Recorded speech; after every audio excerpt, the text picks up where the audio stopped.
Hey, welcome back, everybody. Thank you for joining us this evening. We're just sort of breaking down some of the stuff, the recent things that happened in New York, the attacks in New York and Minnesota, and I was kind of lamenting the effect that these numerous these sort of every regular strikes at this point seem to be eroding the confidence of having our local institutions. Like I was saying, I don't think that we'd have a problem with. Or we wouldn't. I don't think that we'd be in as much fear if there was a shooter, on the loose. I mean, it would be stressful, but we'd have some faith that our law enforcement will be able to catch a bad actor like this. It seems they're popping up all over the place, and these guys are falling through the cracks on these lists. Yes, and then causing, luckily this time nobody died. At least that I've seen reports of like 29 people in New York, New Jersey were injured, but nobody fatally. People were injured in Minnesota, nothing fatal, which is great. And the question, I guess, what I would turn to you. I mean, I know your position on this, but then I would turn it back on the candidates and some of the political solutions, because we obviously need some kind of political solution to tighten up the ranks in this kind of violence that seems to keep happening. One, nothing that Donald Trump has proposed as far as shutting down immigration, as far as locking the border up or whatever, the Muslim stuff, none of that would have prevented any of these attacks that have happened. These are all folks that have moved here some time ago or who were born here, who are citizens one way or the other, lived here for a long time, and got upset about events that were going on in the Middle East and decided to take it out on their fellow American citizens.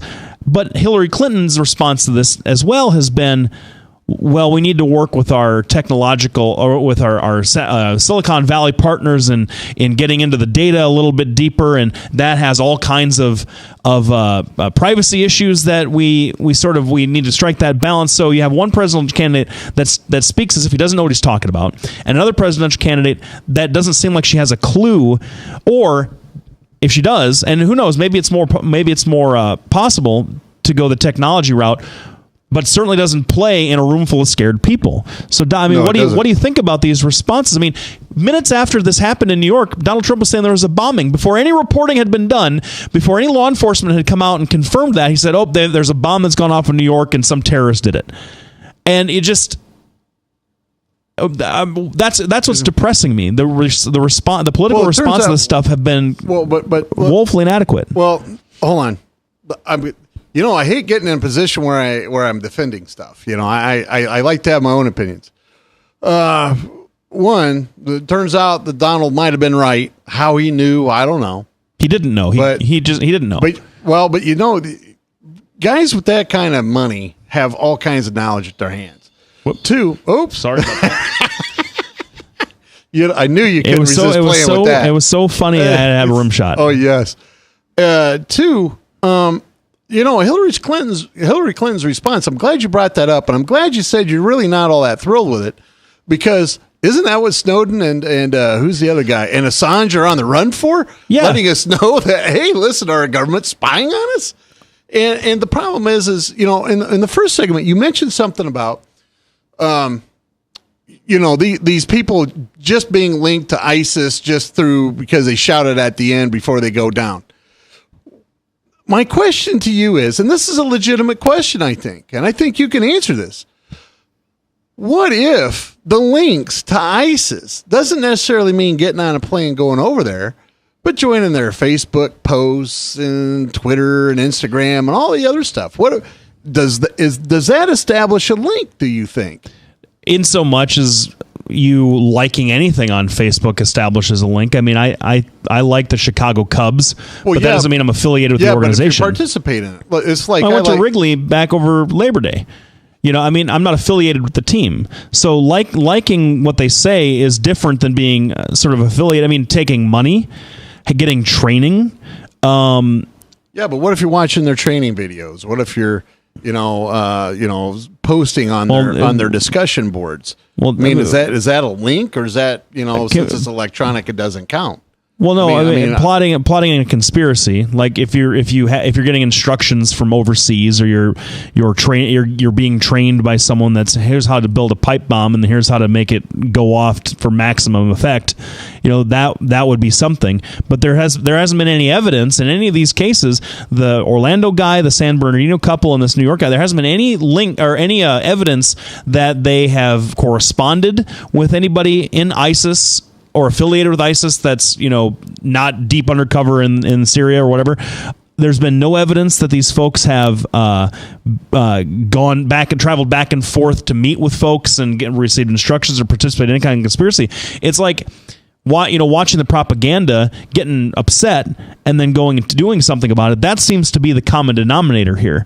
And I don't know what kind of political solution there is to stuff like that, because either you shut down the ways that people freely express themselves, and in this country, even though hate speech isn't necessarily protected or as protected as other kinds of speech, you are free to have hateful, murderous thoughts as long as you don't do anything with those thoughts. We have no problem with that from a law enforcement perspective, except you're going to be suspicious. We're going to cast suspicion on you and maybe investigate to make sure that you're not doing something wrong. So we either shut that down, or we start going around person by person, and it becomes a police state. And I don't think that none of those are really palatable solutions. We have the power. If we had the political will in this country, we have the resources, the money, the time, and the technology to put every single person under surveillance at all times. We really do. London almost basically has that with all the cameras they've got. Oh yeah, you can't go anywhere without being recorded. Yeah, there's more cameras there's 10 times more cameras than there are people over there. Yeah, we are a country that could do it. We are a country that could reallocate resources into more law enforcement, into heavier duty law enforcement, and we could, as a society, decide to amend the fourth, fifth, and sixth amendments to the Constitution. We could do that if we were interested in having a perfect. And we've had this discussion before. Yes, a perfectly interested law and order society. We could do all of that. But that's not the solution. That we need to be free as well. So I don't know. No one has a good idea. Well, one of the things that I know is, and it's, unfortunately, I have to deal a lot with domestic abuse victims, and occasionally their perpetrators. And that's one of the things that's frustrating is you can, as a psychiatrist, you can see down the road what's going to happen, but you can't do anything because nothing has happened. And so do you think that that's one of the things that hamstrings our ability to catch these people, is the very laws that are designed to protect our privacy and you're not guilty until you've done something? Do you think that's hamstringing this effort? Or? You can't call it hamstringing, because hamstring is a deliberate, like, all right, but you know what I mean. Limiting of. All right, counselor. No, I'm just saying, what I'm saying. That suggests that law enforcement could do something, but they, like law enforcement would do something if they could, and that's not. Well, law enforcement doesn't want to bust into your. Yeah, I get it, but do you think that system that we have is what allows these terrorists to exist the way they do in our society? I think a free society allows for some kind of risk no matter what. All right. This kind of thing, though, what the problem with this kind of thing, with these kind of attacks, in my opinion, is the erosion of confidence in law enforcement to be able to do anything about it before, to prevent them from happening. I think that we've done a pretty good job of preventing another 9/11 from happening. I think that the country has done a pretty good job of preventing another mass invasion from happening. We've never been invaded necessarily the way that we invaded Germany in World War II in this country. We also have a political system that has been able so far to prevent another civil war from breaking out. We're a peaceful society, and on balance, violence, humanity-wide, is going down on balance. So if you look at the breadth of human history, we are, as the most peaceful, pacifistic society we've ever been. As far as violent death per capita in the population, but a lot of that most of that is because of the civilizing effects of institutions, of governments, of people gathering together to rule themselves collectively and to all agree just all at the same time, we're not going to kill each other anymore.